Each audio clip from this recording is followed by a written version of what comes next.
8 taong gulang na bata nalunod sa Agno River. Nakatutok Claire Lacanilaw.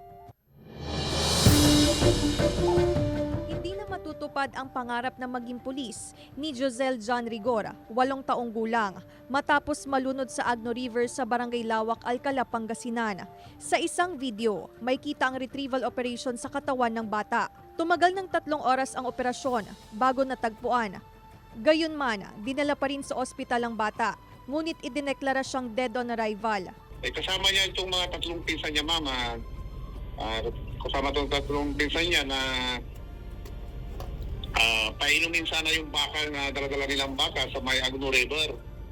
Subalit, itong mga 3 ito, napagkasunduan nila na maligo sa Agno River. Itong biktima mo ay aksidente na nalunod dahil sa yung malakas na current ng tubig po. Labis ang pagdadalamhati ng mga naiwang kaanak ng biktima. Nananawagan po ako sa may mabubuting kalooban na tulong pinansyal po para sa pagpapalibing para sa anak ko. Napakalambing, may kakulitan po, natural lang naman po sa mga bata, pero napakalambing niyo po.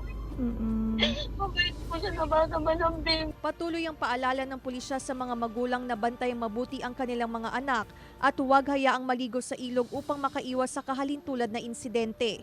Tingnan po natin yung daloy ng tubig, kung malakas ang tubig, ay huwag po tayong maligo dahil kahit anong galing po natin lumangoy, malaki po yung posibilidad na tayo ay talunin po ng agos ng tubig po. Kasama si Henry Duminsil, Claire Lacanilaw, Balitang Amyanan.